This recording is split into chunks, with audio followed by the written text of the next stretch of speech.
Añoranzas de electricistas, de Víctor Manuel Sánchez.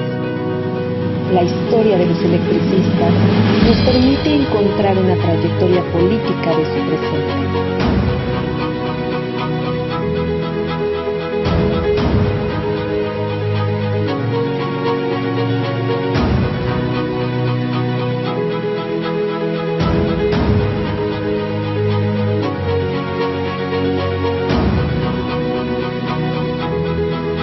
Comenzamos.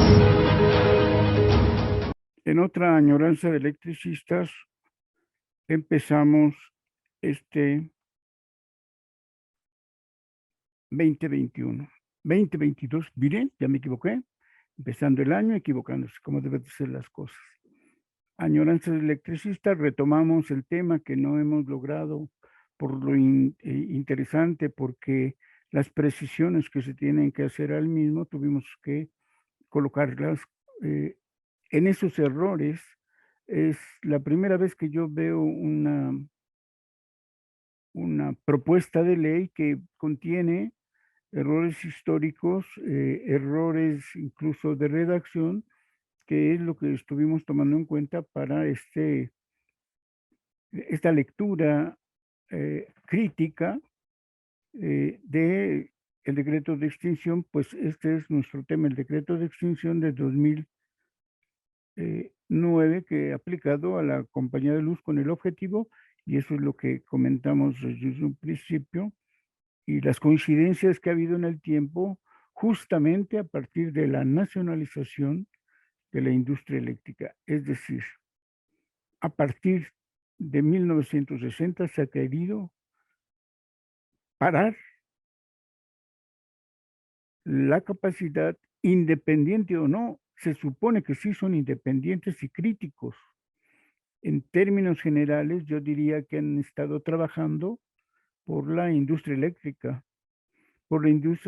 nacional, y eso, en cierta medida, es simplemente adecuar condiciones, perspectivas a esas condiciones de una industria eléctrica nacional.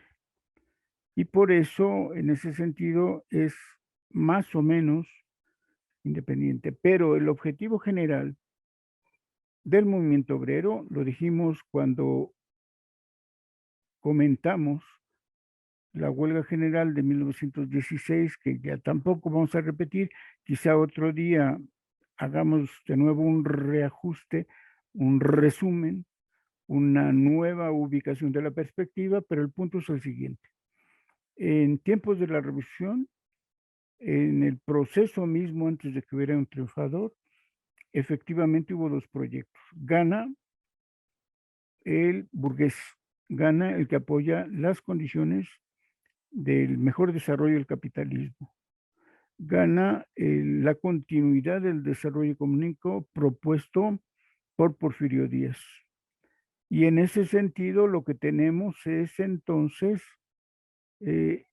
un sindicalismo que no es querido, que no se desea, que no se procura, que no se va a apoyar. La demostración clara está en 1915, donde el objetivo marcado muy claramente con las fuerzas revolucionarias que ganaron, las de Carranza y Obregón, lo que se desea es un sindicalismo o plegado, unido, forzado, con subsunción, es decir, sometido política e ideológicamente a la fuerza revolucionaria, que en ese momento todavía no ganaba. Entonces, no les gustan los sindicatos, como a Porfirio Díaz, no les gustan los sindicatos.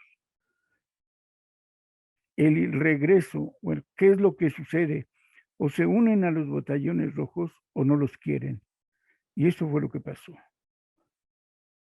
Cuando regresan en 1916, lo primero que se hace es un decreto para someter, bueno, no dice las palabras esas, pero con todas las actividades sindicales, siendo en términos estrictos aprobadas por primero Pablo González, que era el el que estaba directamente con ellos, pero bajo las órdenes de Venustiano Carranza. Entonces, no van a los batallones rojos y solo la Casa del Obrero Mundial, que es la que acude, es la protegida. Creían que a través de esto se iba a obtener el fortalecimiento y sometimiento de un movimiento obrero atado a la fuerza revolucionaria. No así con Villa Zapata, ¿eh? Otro día trataremos cuál es el proyecto de los zapatistas frente a el movimiento obrero.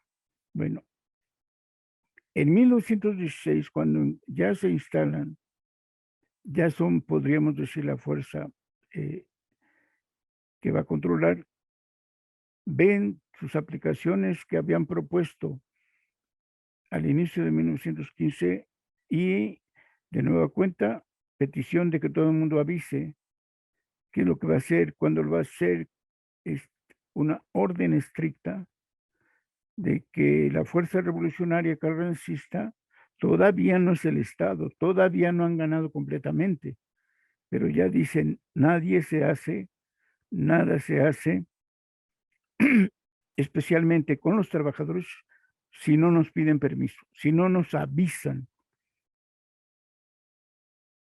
Y está marcado claramente que los carrancistas que finalmente ganan, ponen en seco, paran la organización autónoma independiente de los trabajadores. Esa perspectiva domina todo lo que han dicho los priistas, o si quieren la historia mexicana, de la Revolución Mexicana. No les gustan los sindicatos que deciden, que acuerdan, que proponen acciones por cuenta propia. Autónomos, con demandas propias, con acciones propias. No les gusta. Cuando hay coincidencias políticas, y perdón, si quieren un día detallamos qué sucede con Carranza, perdón, qué equívoco tan feo, con Lázaro Cárdenas, y veremos un movimiento sí propicio a esas decisiones, pero pensemos, es en alianza con Cárdenas, alianza con Cárdenas, y porque se dio la coincidencia de los ataques, de la postura más, pues yo diría más claramente abierta contra los sindicatos.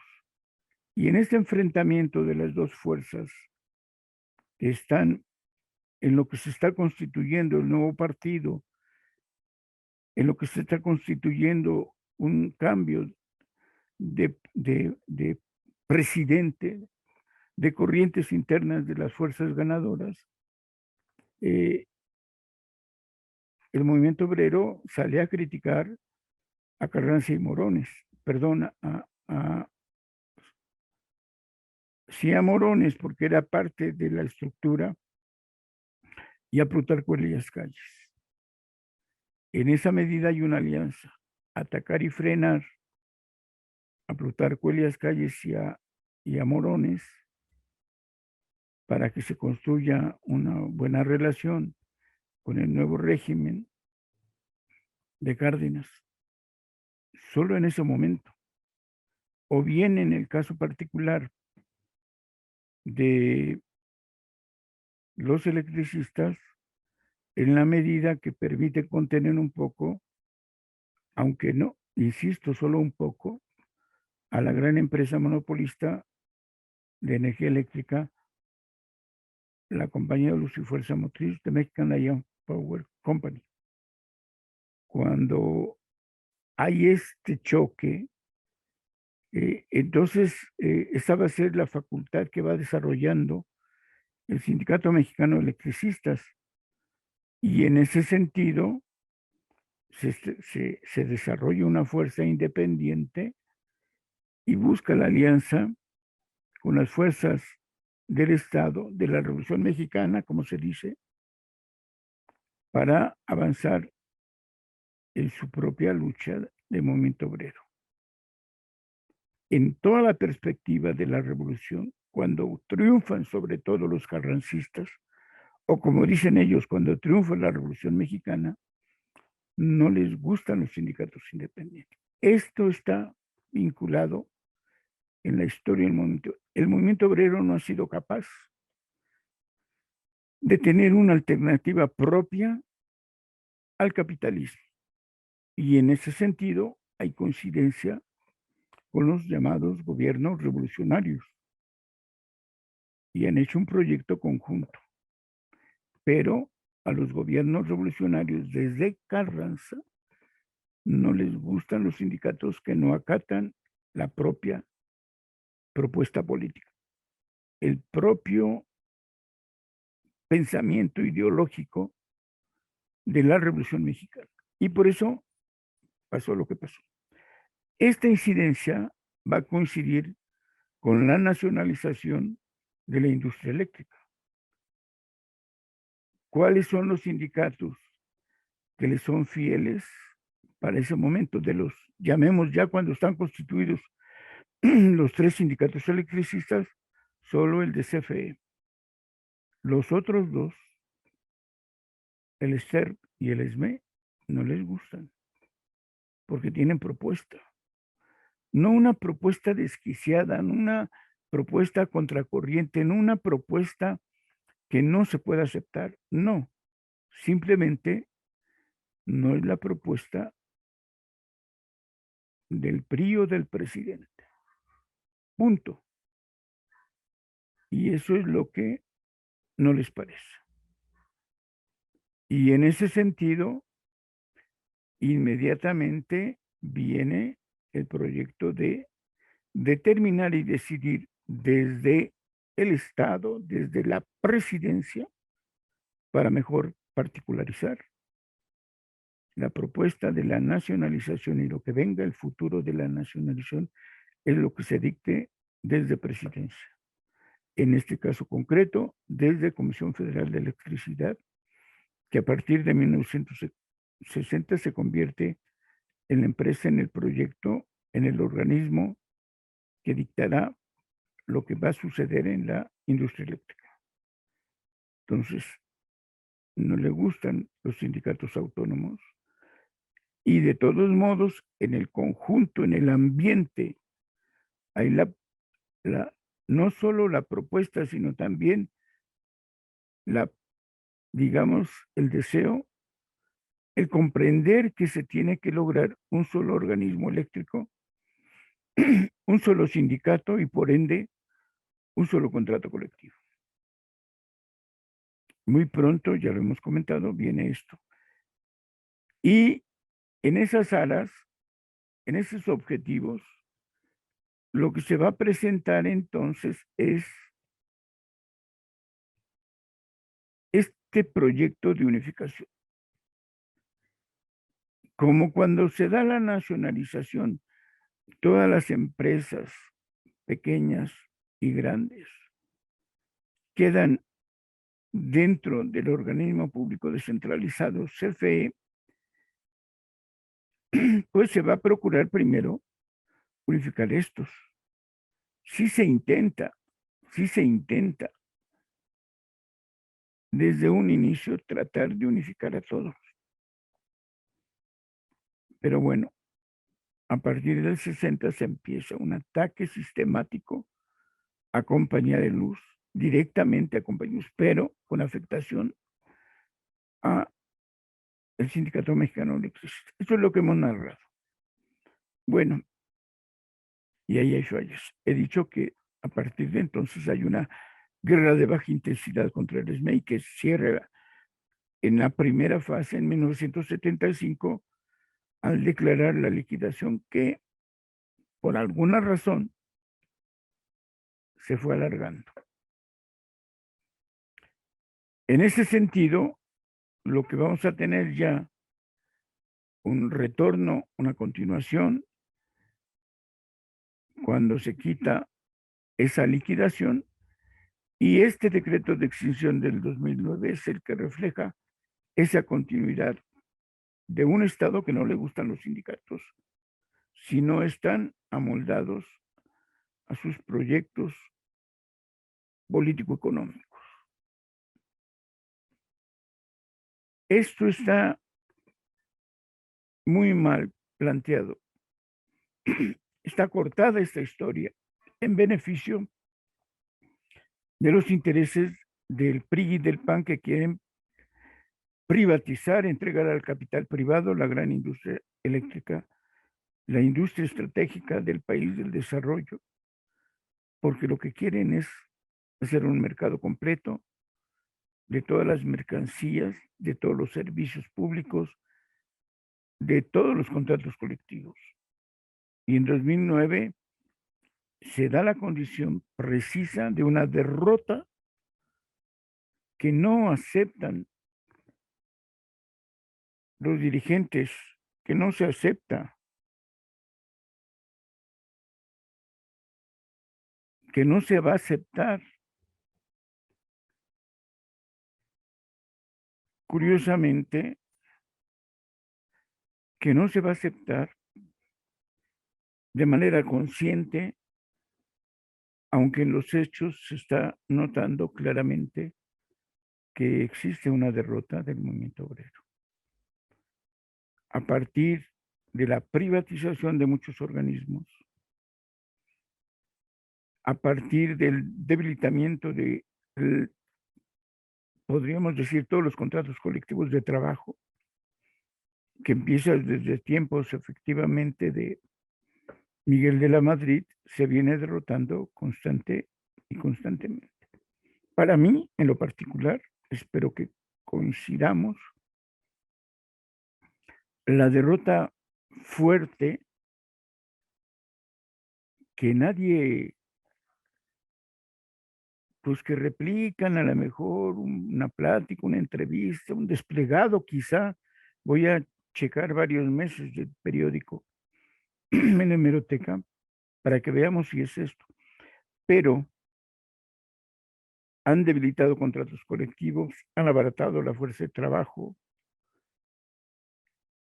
El punto crucial, insisto, es la entrega de los fondos. Primero, la conversión. Todos los contratos colectivos se va a contener las cláusulas de jubilación. Y en términos generales, lo que se va a hacer es una ley que hace que todos los fondos de ahorro para el retiro, así llamados ahora, se privaticen, se entregan a la banca, a los bancos, se crea un organismo financiero que va a manejar los fondos, les llaman de pensiones porque van a quitar la palabra jubilar. A través de las AFORES se crean organismos financieros que dependen directamente de los bancos, AFORES, y todo el fondo del ahorro que se crea en México se pasa a las AFORES. Podríamos revisar concretamente si se dice de esta manera para crear un ahorro interno. Pero siempre se ha hablado que son las pensiones para asegurar su fortaleza y para que de manera individualista se manejen las cuentas. El argumento es tú, nosotros, podemos manejar como queramos nuestra cuenta de ahorro por el retiro. Ya no es de todos, porque algo le puede pasar a tu cuenta si no es tuya, mía, nuestra. Y en ese sentido nadie te va, tú decides todo, tú es tu cuenta y la recibes tú y es para ti. Y sin embargo, bajo ese garlito, quien realmente tiene los fondos de ahorro para el retiro son los bancos. Terminan siendo en los últimos años solo 10 AFORES quienes van a controlar el fondo. Ese fondo del ahorro entregado a la burguesía financiera muestra claramente la derrota de la clase obrera mexicana, de todos los sindicatos, de todos los trabajadores, oficiales o independientes, sumisos o autónomos. Y en ese sentido, que no ha logrado que se le entregue completamente o que no se le toque, perdón, su cláusula de jubilación es, en compañía de luz, el Sindicato Mexicano de Electricistas. En ese sentido, hasta aquí vemos pues este panorama donde queda claro cómo para 2009, ante una derrota generalizada del movimiento obrero, se va a poder hacer lo que se hizo. Bueno, ante esta derrota, insisto que se dio en todas las organizaciones obreras.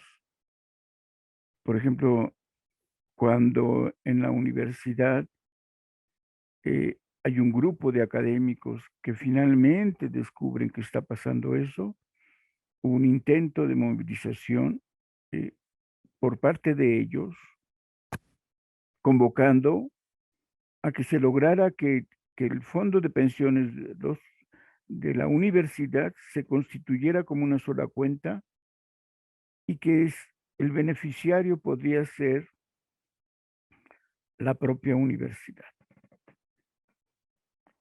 Parecía buena idea, no lo sabemos, con esta burocracia dorada que está incrustada en la universidad, no sabemos qué hubiese pasado. Lo otro es que había una gran idea que todas las pensiones, en vez de entregarse a los bancos, se entregara a una Afore del Seguro Social y el ISSSTE, y que a partir de ahí se invirtiera, se manejara aparentemente de manera correcta, honesta y en beneficio de los trabajadores en una Afore ISSSTE, IMSS, y que incluso los fondos, cuando se invirtieran, fuera en petróleo, electricidad, en estas dos industrias estratégicas del Estado, que bien le iban a servir para un poco no depender del capital privado. En fin, esta es la derrota para mí. Habían hecho muchas cosas, pero finalmente este es un indicador clave. Quieren explotar el capital, la burguesía, a los obreros mexicanos o a los del mundo, porque finalmente lo que hay, este sistema de afores se dio en el mundo. Y entonces podremos muy bien extrapolar el punto a decir, es una derrota en todo el mundo de la clase obrera, una derrota global. Bien, entonces el punto es, en el caso particular de nuestro país, hay un sindicato que estuvo defendiendo siempre su cláusula de jubilación. Recordemos que el otro punto medular es ya no jubilarte cuando se crea este SAR y estos afores, ya no te jubilas por antigüedad, va a ser por edad. Y de un sopetón a toda la clase trabajadora, de cualquier tipo, empleados, burócratas, profesores, obreros, mineros, a todos los que dan su cuenta correspondiente al SAR, ya no se van a jubilar con 30 años de trabajo, con 60 y 65 años. Esa es la edad. O una combinación de edad con años trabajados. Pero el promedio de jubilación mundial es arriba de los 60 años. Por eso digo que es un golpe claro contra toda la clase trabajadora. Y entonces ahora trabajas desde la edad que empieces, 14, 16, 18 años, hasta los 60, hasta los 65 años, con un fondo controlado por la burguesía financiera. Primero Afores y luego, cuando ya te va a corresponder tu pensión, te la da una aseguradora, que sigue siendo un negocio burgués, un negocio de la burguesía financiera. Entonces, antes te explotaban, llamémoslo así, sanamente, 30 años, pero ahora hasta los 65. Realmente, cuando uno se jubile a esa edad, pues vas a disfrutar 5 años más. Y no te vas a acabar si fue bien administrado o no pides de sopetón todo tu dinero, entonces vas a seguir siendo explotado. O ese futuro que tienes durante todo tu año de trabajo, toda tu vida de trabajo, de los 20 a los 65, de todos modos, tu fondo de pensión está siendo esquilmada. Esta derrota no se ha logrado concebir de tal manera que el punto fundamental ahora sería criticar, destruir y cambiar a que se cree de nueva cuenta un fondo solidario, a que no se maneje el interés individual y a que se controle precisamente la capacidad de inversiones que se tiene en aquellas, como en nuestro caso, por ejemplo, industria eléctrica, industria petrolera, o las universidades, el sistema educativo. Pero bueno, el punto es, se alargó el proceso de explotación, que por cierto ahora le llaman precario, hasta los 65 años. El dominio del capital. Y lo que quiero llamar la atención es que en México, en particularmente para el caso del ESME, lo que se aprovecha es esta derrota general de la clase obrera en México. Porque ¿qué pasó como primera llamada? Nada, dan el golpe al ESME y lo que hay son apoyos solidarios. Sí hubo bastantes e interesantes, pero solamente una reacción de un movimiento obrero capaz debió haber sido una huelga por solidaridad general. Bueno, algo menos pretencioso que, bueno, no pasó pues, nada pasó, a eso me refiero. El movimiento obrero mexicano, el autónomo, el independiente, el burocrático, el charro, nada pasó. Desplegados, claro, pero eso no sirve, no hacen presión. En estos medios electrónicos muchos sucesos y análisis, pero no sirven. Una huelga política solidaria no hubo. De un paro por una hora mínimo a nivel de la capital no hubo. Por una sola organización, el Stunam, por ejemplo. El Situam, que apoyó bastante con despensas. Solo eso. Ante esta derrota es muy difícil. Y esta crónica de cómo se ha acechado a la clase obrera a través de estas medidas draconianas eh, están edulcoradas en el decreto de extinción. Y el ataque, claro, es contra el ESME. Y justo en lo que nos quedamos es en este ataque eminentemente contra Compañía de Luz, en la parte en que nos quedamos. Y entonces es la parte que nos toca continuar platicando. He marcado en amarillo donde nos quedamos la última vez y el primer párrafo va, lo leo pues y lo comentamos. Tomen en cuenta este guerra de baja intensidad que desde el 60 se aplicó a la Compañía de Luz y al ESME, y este momento de año 2009, o si quieren, cuando se crea el SAR, donde se demuestra que estamos como trabajadores derrotados y que ahí es muy difícil actuaciones de apoyo reales, solidarios, políticos, frente al decreto de extinción. La clase, y por eso yo le llamo un golpe de clase eh, burgués, no es fascismo, simplemente es un, dentro de esta parte de la lucha de clases, un particular golpe contra una fracción del proletariado. Aquí vienen los momentos del decreto de institución donde se detalla lo que le pasa, la crítica concreta a Compañía de Luz y por tanto al Sindicato Mexicano de Electricidad. Dice así, que desde su creación el organismo descentralizado no ha cesado de recibir transferencias presupuestarias cuantiosas, las cuales, lejos de disminuir, se han visto incrementadas en los últimos años.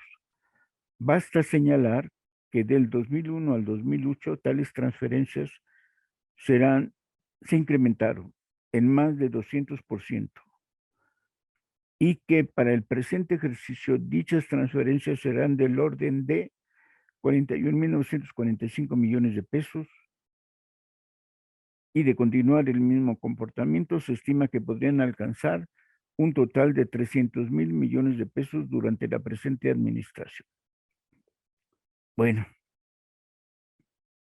se hagan o no, se aprueben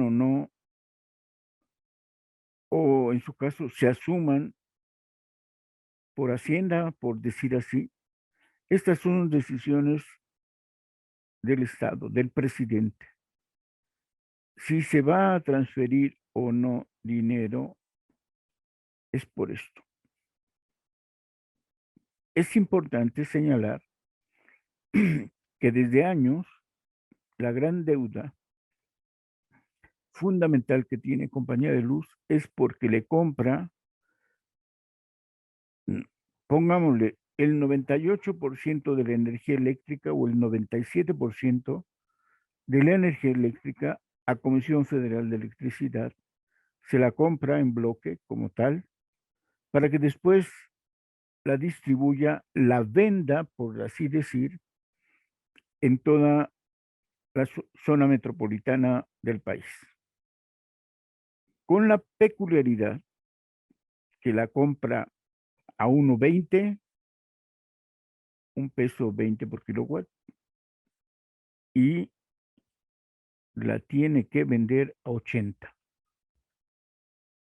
Entonces hay una diferencia de 40 centavos, o de 40 millones, o de 40.000 millones, 40 centavos por unidad, que ya con eso le crea una deuda permanente a Compañía de Luz.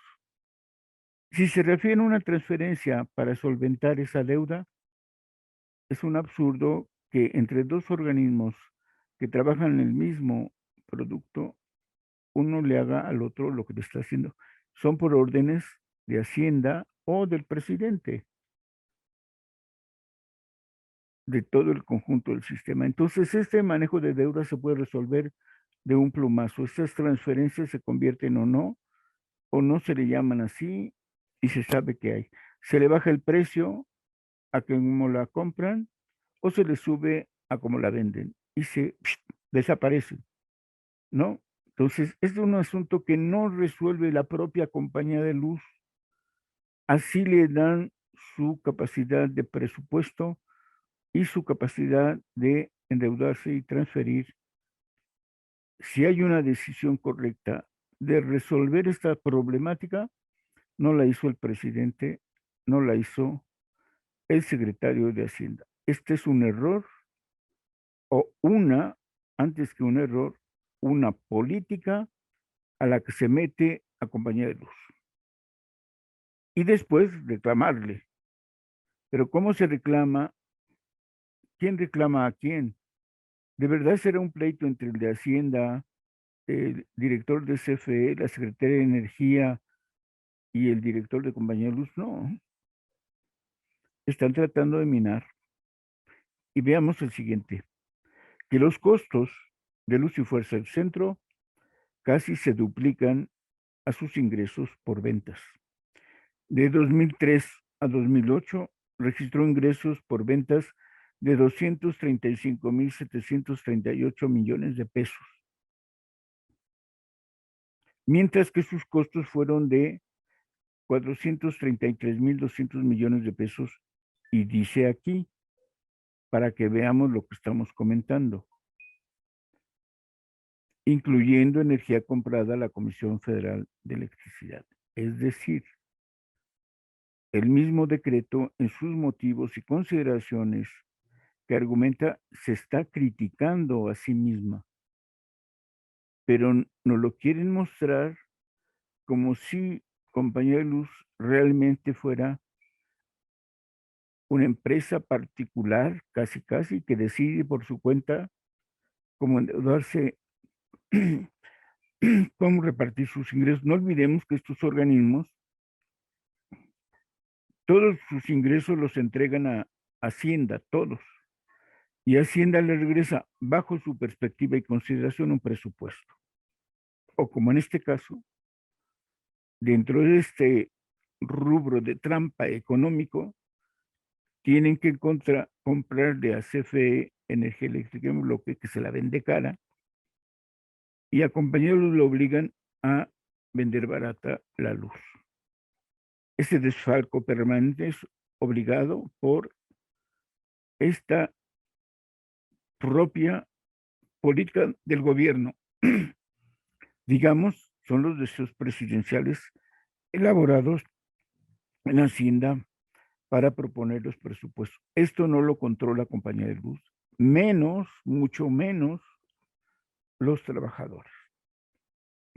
El paquete de presupuesto lo decide el presidente a través de Hacienda, y Hacienda lo entrega a la Cámara de Diputados y los diputados la aprueban, le corrigen o lo que quieran. ¿Dónde están los trabajadores? En ninguna parte. La propuesta siempre viene de presidencia o, si se quiere, de Hacienda. Estos errores financieros que le quieren demostrar que Compañía de Luz está trabajando mal, es una falacia, es una mentira, es un engaño. Nunca jamás es propiamente una decisión de los trabajadores, nunca. Y sin embargo, en este caso quieren aparentar que sí son los trabajadores, en especial el Sindicato Mexicano de Electricistas. Que el organismo, viene la siguiente parte, que el organismo registra un pasivo laboral de 240,000 millones de pesos, de los cuales solamente 8,000 millones corresponden a trabajadores en activo y el doble, 166,000 millones al personal jubilado. Es otro truco de nueva cuenta. Si el pasivo laboral son las jubilaciones, que nunca lo van a aclarar, si es la depresión normal de todos,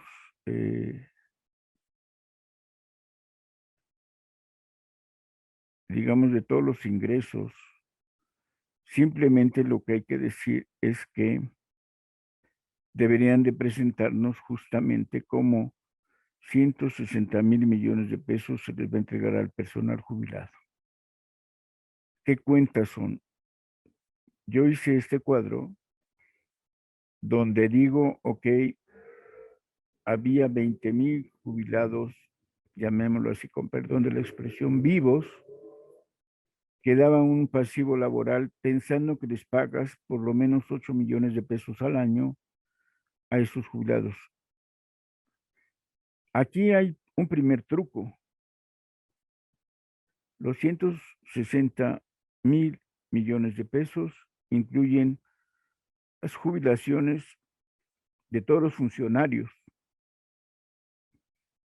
Ha habido casos en que un funcionario, y parece que el presidente de ese momento lo hizo trabajando para Banobras, se jubiló con estar por lo menos un año en Banobras. Y se jubila con ese sueldo como director de Banobras. Y entonces resulta que le toman como si hubiera trabajado ya 30 años. Y con todas las prestaciones que pueden existir, es decir, en Compañía de Luz, por ejemplo, se jubilan y en ese sentido existe, por ejemplo, un fondo de ahorro, que es un fondo de ahorro bastante consistente. Entonces se jubila cuando estuvo en energía eh, Calderón, se jubila con su sueldo de director, de secretario de energía, con sus prestaciones y además con su fondo de ahorro. Y además en ese tiempo le agregaron, ya jubilado, un seguro de gastos médicos mayores. Cuando no trabajaron siquiera 4 años, no trabajó ni siquiera 4 años, ni en Banobras, ni como secretario de energía. En Compañía de Luz hay jubilaciones de este tipo. Entonces habría que separar cuál es el promedio de estas jubilaciones y cuál es el promedio concreto, real, de las jubilaciones de los trabajadores. Puede que haya algunos jubilados que tengan una buena jubilación, porque además se jubilan con el 100% de su salario, o sea, lo que están ganando, con eso se van a jubilar. No hay una reducción, no hay un porcentaje, más todas las prestaciones que hay que considerar son prestaciones conquistadas a partir de años. Y aquí ya hemos comentado el truco que dicen, ay, no pagan la luz, mentira. Un porcentaje que ha ido creciendo a lo largo de más de 30 años es lo que pagan.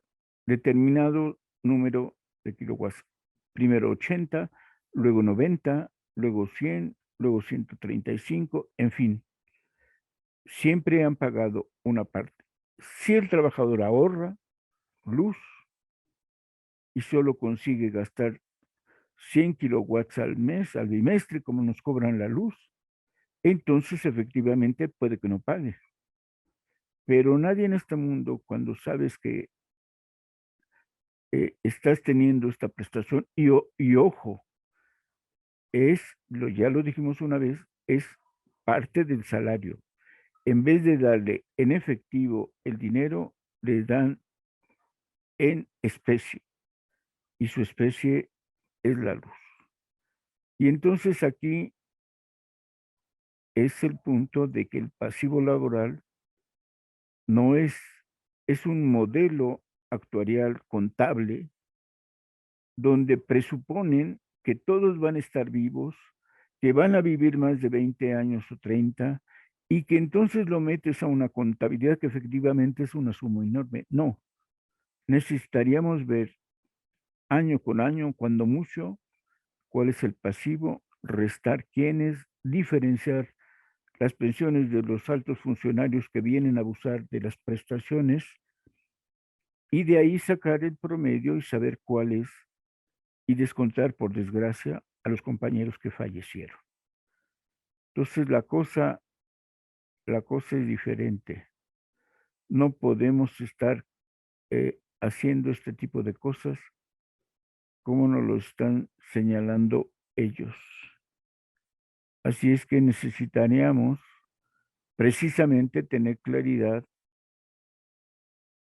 en estos asuntos.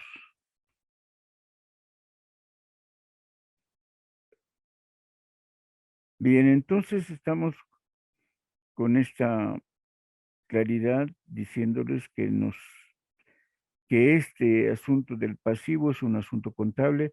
Yo agregué, ya no se los puedo leer, en qué condiciones estamos ahora. A partir de octubre del 2009 puse un cuadro contando, ya no hice la cuenta del presupuesto que puede costar. Hoy, por desgracia, cuando se ha desaparecido el contrato colectivo por motivo de esta extinción, eh, el, el, el único elemento que queda claro de hasta cuándo se cumple el contrato colectivo es cuando los jubilados que tienen su cláusula 64 podrían fallecer hasta el último. En el cuadro pongo cuántos han fallecido año por año y como saben yo le entrego el trabajo para que lo suban en Radio Esmer. Estamos entonces en este asunto, en esta discusión de los activos que deberíamos tener con claridad bien comprendido. Siguiente punto del decreto de extinción, que los resultados que ha reportado Luz y Fuerza del Centro son notablemente inferiores respecto a empresas u organismos que prestan el mismo servicio a nivel internacional, inclusive respecto de lo que nos ha reportado la Comisión Federal de Electricidad, ya que, entre otras razones, A, el porcentaje de pérdidas totales de energía de Luz y Fuerza del Centro es excesivo y superior en casi 3 veces al que presenta la Comisión Federal de Electricidad. A junio de 2009, Luz y Fuerza del Centro perdió 30.6 de energía, en tanto que dicha comisión perdió 10.9%. Casi ninguna empresa eléctrica en el mundo registra el porcentaje de pérdidas que presenta Luz y Fuerza del Centro. Bueno, antes de continuar con los otros dos incisos, el B y el C, les quiero decir lo siguiente. No puedes comparar. No puedes comparar con ningún país una empresa de Luz y Fuerza Motriz con otra de cualquier país. No se puede comparar. La historia específica de cada país tiene su propia particularidad. La manera en que en un lugar u otro se puede, no se puede comparar porque son cosas diferentes. No puedes comparar con Estados Unidos porque en Estados Unidos la mayoría de las empresas son privadas. Es otro negocio. No puedes estudiar con Francia porque el organismo generalizado de Francia tiene muchos años y se trabaja de distinta manera. Acá nunca hemos logrado, el gobierno, pues el Estado nunca ha logrado que los dos organismos únicos que existen funcionen de manera integrada, coordinada, global, pues para el país. El primer hecho notable que no es lo mismo dijo en el párrafo anterior. CFE le vende en bloque caro a compañía de luz y compañía de luz tiene que vender barato y siempre pierde por el 40% de pérdida de ingresos. ¿Qué empresa en China, Suiza, Alemania, España trabaja así? Ninguna. ¿Cómo puedes comparar algo que es incomparable? ¿No? Bueno, aquí hay, y que pongan las empresas que quieren, si quieren luego busco las cifras de pérdidas simplemente, pero las pérdidas nuestras son inconmensurablemente diferentes. ¿Cuánto se ha modernizado o digamos actualizado por lo menos todas las instalaciones de cables a través de cómo se suministra la energía eléctrica en el centro del país? En la zona metropolitana saldría perdiendo. ¿Qué zona metropolitana como la nuestra existe en el mundo igualmente? Somos, bueno, yo no sé ya ahorita en qué nivel estamos, pero éramos la primer ciudad mundial de población del mundo.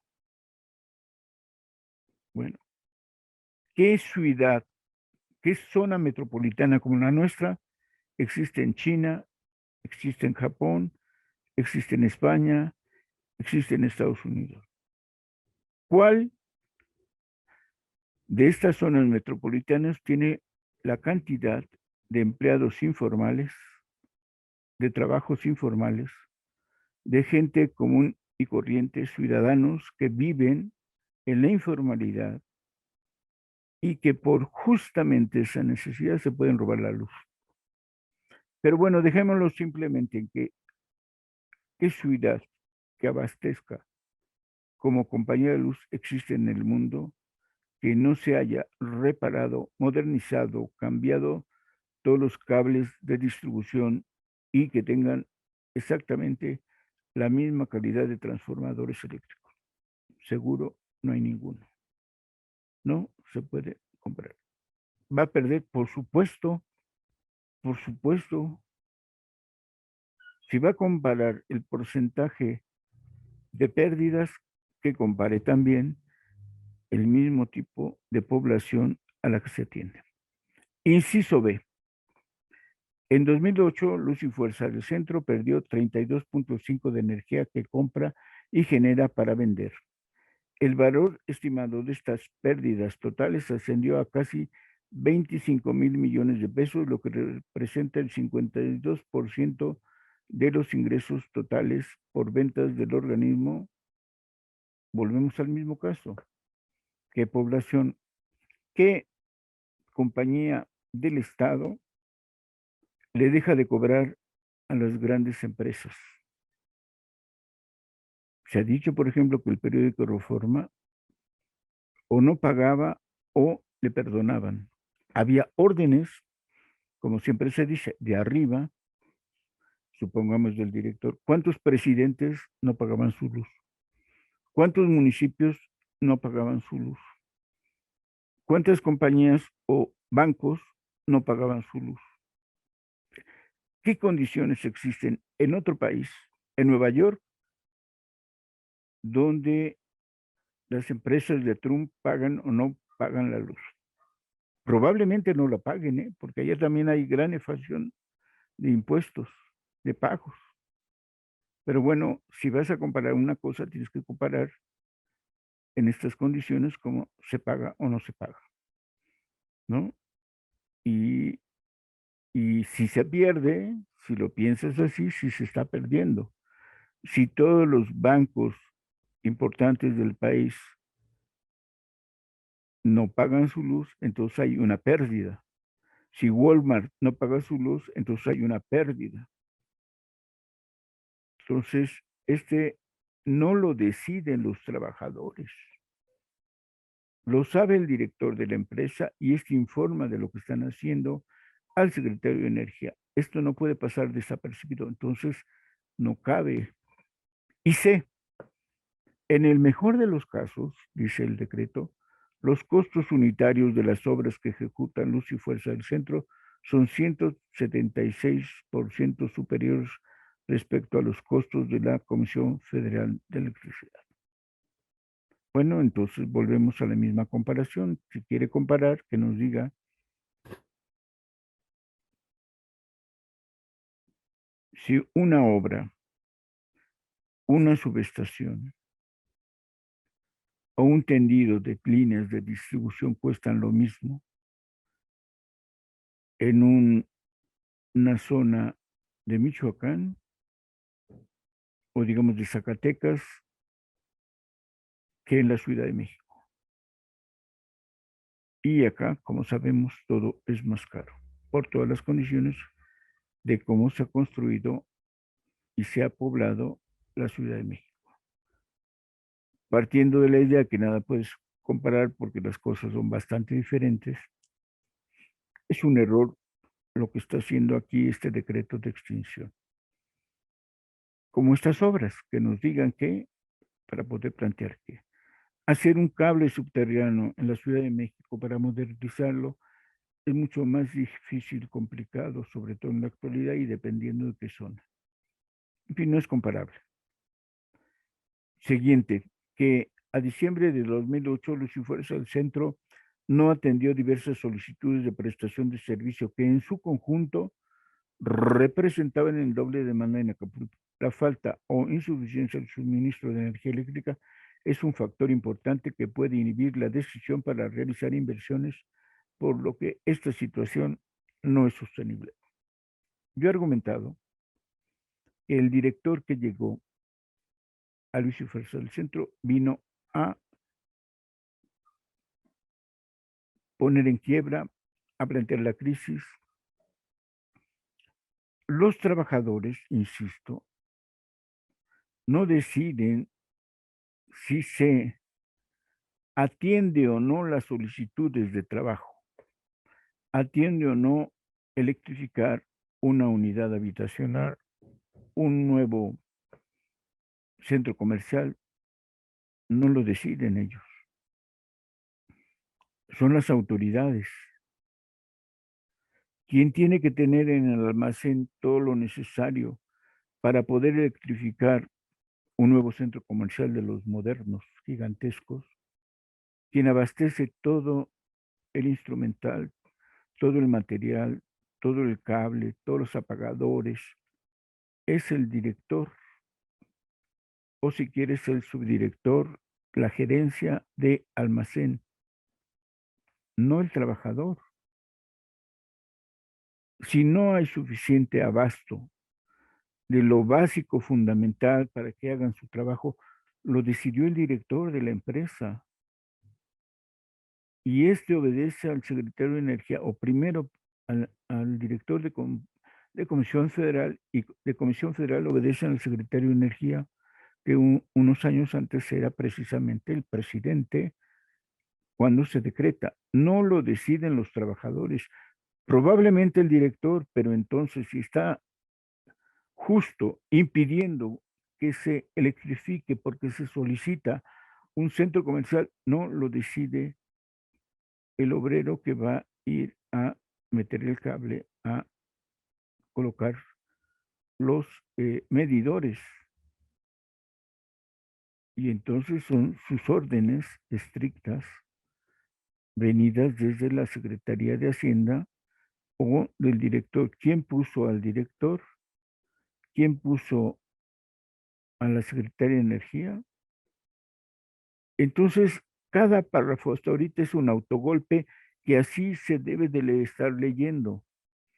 En la dinámica de la publicidad, del ataque a la compañía y al ESME, a los trabajadores, se estuvo argumentando estas cosas que no dependen. Probablemente una contracampaña, yo creo que era bastante fuerte, sí, la campaña, pero también había posibilidades de irle contestando punto por punto a través de volantes, de pláticas, de mítines relámpago, ni modo, parece muy 68ero, lo es, de estar respondiendo no a sus niveles, no buscando entrevistas, no buscando, pagando desplegados. Era, si se quiere, ambas cosas, buscando entrevistas, proponiendo discusiones y debates televisivos, sacando noticias tanto en radio, televisión como en periódicos y desplegados. Y además, el boca a boca, porque de esa manera contrarrestas toda la mala información y demuestras ante la población y el público usuario que quien decide en estas cosas son las autoridades, los directivos, o si quiere centralizar la acusación, simplemente demostrar que el director de la empresa es quien hace todo esto. Otro, que la problemática expuesta ha sido conocida por la Auditoría Superior de la Federación, la que con motivo de la revisión y fiscalización de la cuenta pública en 2006 recomendó que la Secretaría de Energía se coordine con Hacienda y Crédito Público para que evalúen la conveniencia de elaborar estudios que sustenten la posibilidad de proceder en términos de lo que dispone el artículo de entidades paraestatales, donde señala que cuando un organismo descentralizado creado por el Ejecutivo deje cumplir con sus fines, su objeto o su funcionamiento ya no resulte conveniente, entonces la Secretaría de Hacienda, atendiendo a esta Secretaría de Energía, propondrá que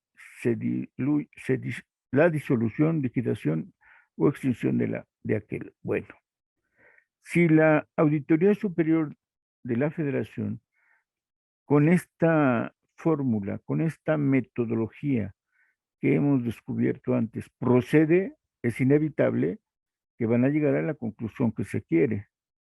Si demuestran desde un inicio que la venta en bloque daña siempre, desde que se ha hecho así, a Compañía de Luz, cuidado, Federación, esta auditoría debería proceder de otra manera en el análisis y las conclusiones. Si se demuestra que no puedes comparar la zona metropolitana como zona de servicio en este asunto, la auditoría entonces, si lo hace como pudiera ser, dos cosas están aquí claramente señaladas.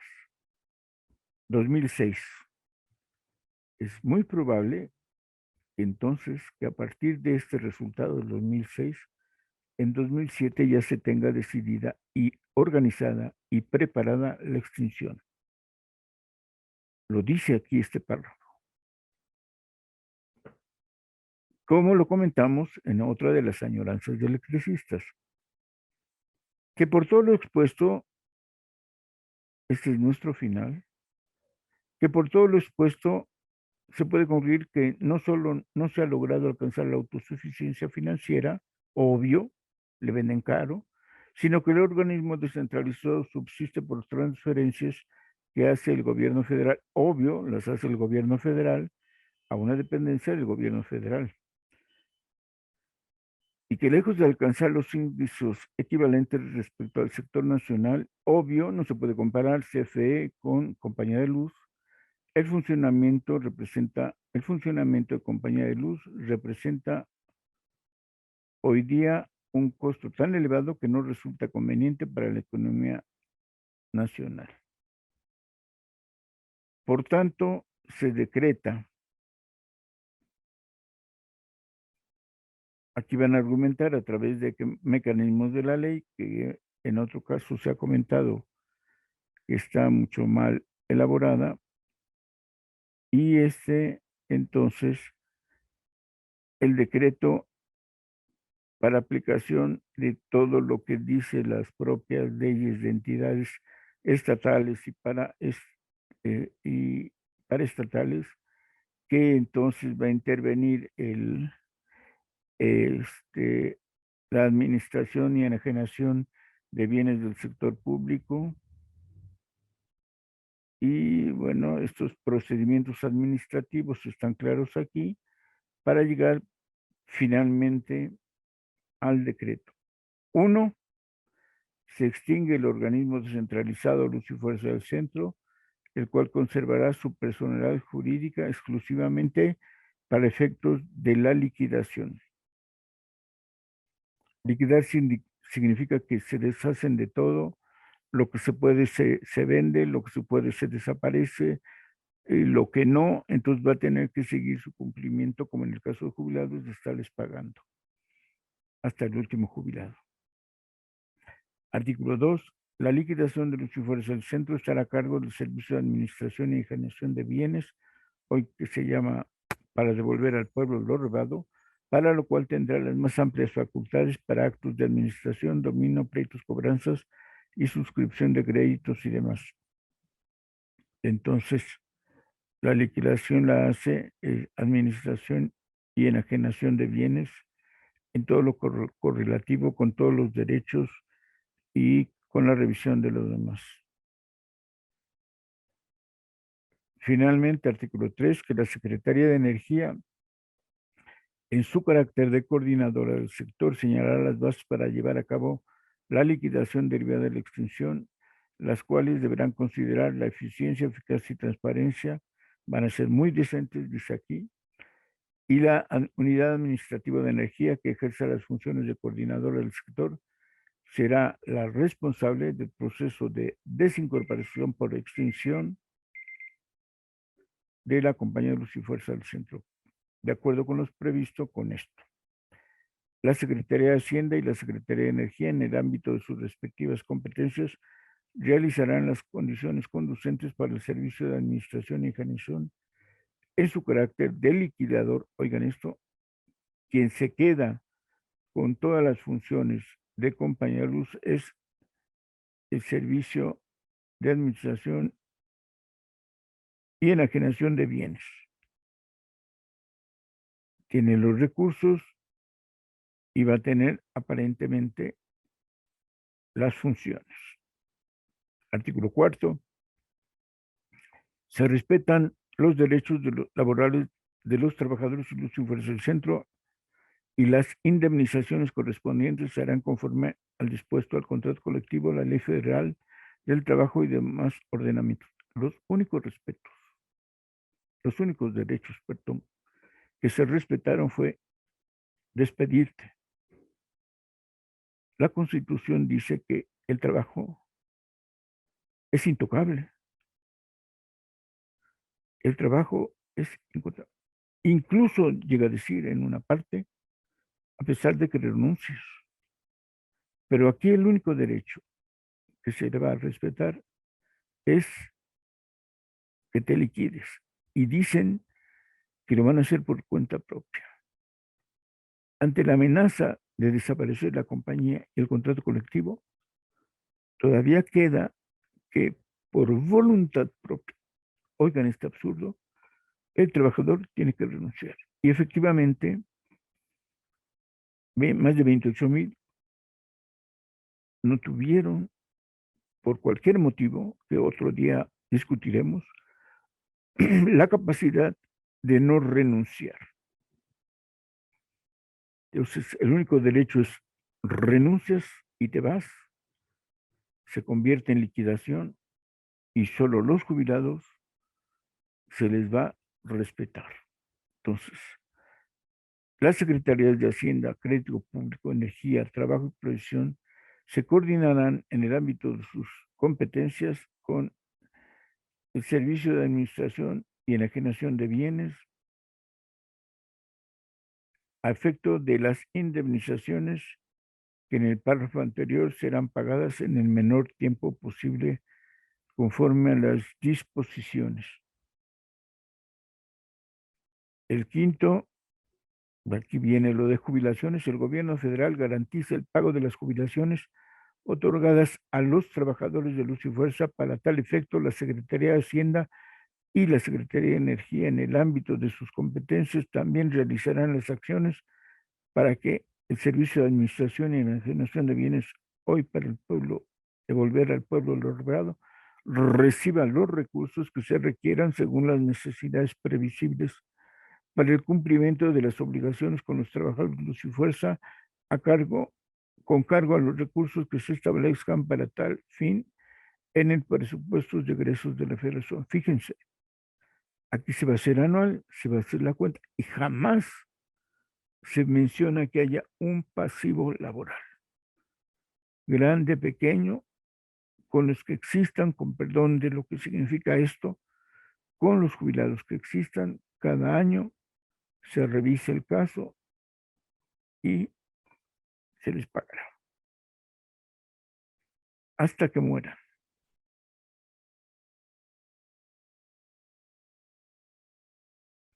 Todo lo van a hacer bien, artículo 6, y se van a pasar, en vez de que se queden las funciones en esta, esta administración de bienes para el funcionamiento del servicio público de energía eléctrica, inmediatamente, como dice el decreto, se le pasa a Comisión Federal. Automáticamente están demostrado que esto significa que como tal, lo que hacía el organismo público Compañía de Luz, lo va a hacer Comisión Federal. Automáticamente es el patrón sustituto. No, sí desaparecieron el contrato colectivo, pero no desaparecieron todas las funciones que para atender a la zona metropolitana y estados aledaños de entrega, servicio de energía eléctrica no se acabaron. No se cortó ese servicio. No dejamos de tener luz los habitantes del Distrito Federal y de la zona metropolitana. Bueno, sí, en casos de que falla. El patrón sustituto queda claro que existe en este decreto de extinción.